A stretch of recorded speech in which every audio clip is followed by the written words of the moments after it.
I've come to Vieques to research what has been called the struggle by the local Vieques. I'm sitting now on what was Blue Beach when the military were here.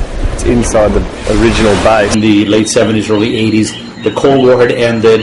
There was much more consciousness in the community about environmental health issues that made it easier for us to get a sense of what really was the community concerns.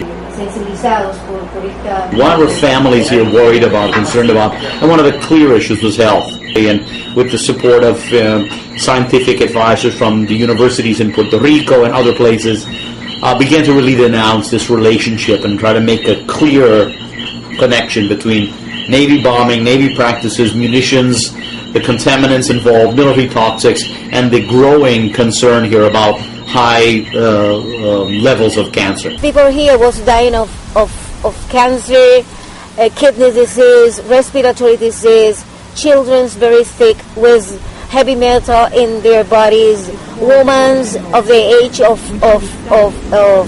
teenagers with mercury in their blood.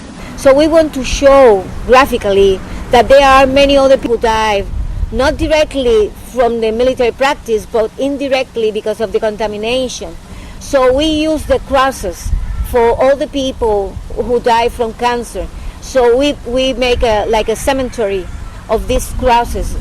Dr. Carmen Ortiz is a Harvard-trained epidemiologist and a physician in San Juan. It's astonishing. They die 30% higher of cancer, 45% higher of diabetes, 95% higher of liver disease, and 381% higher of hypertension than the rest of Puerto Ricans. We went to the bombing range and stop the bombing with our bodies. We went there when they announced that it was going to be a practice. So we went there in a group with flag, with everything, just to show that we are here, don't bomb. So the Navy has to stop bombing. And instead of an anti-Navy struggle, we tried to use phraseology to put this in its real perspective as a pro-Vieques struggle. Pro-family, pro-health, pro-economic development, pro-environment, and pro-human rights. As a teacher, worked with the issues in school. Both Milt and I, brought the issue to the classroom every day as much as we could, despite, constant and strong objections from the pro-Navy elements within the school's administration, within the municipal government, and within the community itself. I mean, there were students who were part of the Sea Cadet program. The Navy uses all of its, power and persuasion and strategies to control people's mentalities. And one of the things they do is set up the Navy League and get young kids involved in the pro-Navy activities and militarism as a mentality. They began to also hire people in Vieques in the late 70s to offset the struggle. So they hired about 100 people as security guards, maintenance people. And those people obviously are going to defend their jobs and defend their livelihoods. And so there was a lot of antagonism here between families, because in the same family you might have people who were fishermen, for instance, and very sensitive to the Navy bombing and destruction to fish traps, and participating in the struggle to get the Navy out. At the same time, a brother in that family might be a security guard in the Navy base, so you'd have this intense antagonism. The local Viequenses are wondering when they're going to get their job back and why they were laid off. From what they understand is the fact that the new fiscal year has just ended, and that's why they're being laid off. But they're from higher up, they're being told that it's because of the Iraqi war in Iraq, and that the funding for the next fiscal year is going toward Iraq instead of the Navy base. Again, as a teacher, we worked on these issues with students and families. Also cultural activity. Nilda and I worked a lot in the community trying to bring in, movies and documentaries about the impact of U.S. militarism in other places. In the mid-'80s, remember, and even in the early '90s, we did a lot of presentations about Nicaragua, El Salvador, Grenada, and how the U.S. military, practicing in places like Vieques, would do horrible things to other communities, or to raise consciousness among the community about what the military meant beyond Vieques. We start understanding that the military here practices to go to other countries to invade. And then the militarized practice here is to go to Santo Domingo, a second land island here in the Caribbean, to invade and to change the government. And then practicing here to go to Vietnam, to go to Iraq. So we understand that our land was using to go to destroy other family like us in other country, not for our benefit, but for the benefit of the United States. Americans are not here because they love Puerto Ricans or because they think we're cute. They are here because of what they perceive is the strategic military value of Puerto Rico. There is no national security interest or reason to bomb Vieques. It's an old, bad colonial habit. We brought this, brought out the idea that this was a human rights struggle, that what was happening here is a violation of basic human rights, basic civil rights. And, if God created this for people to use, then it's certainly immoral to destroy this for, militaristic purposes.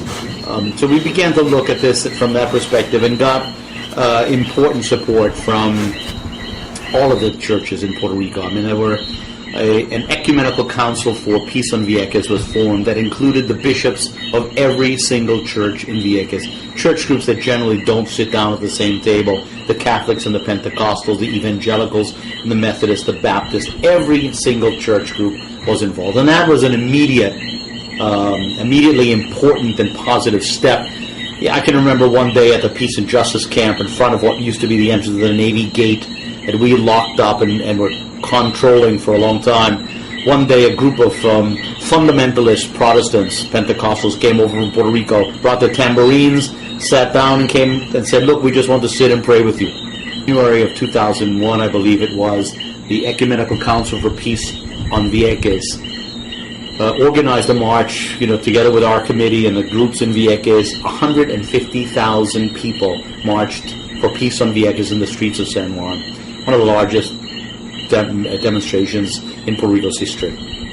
So that was very important.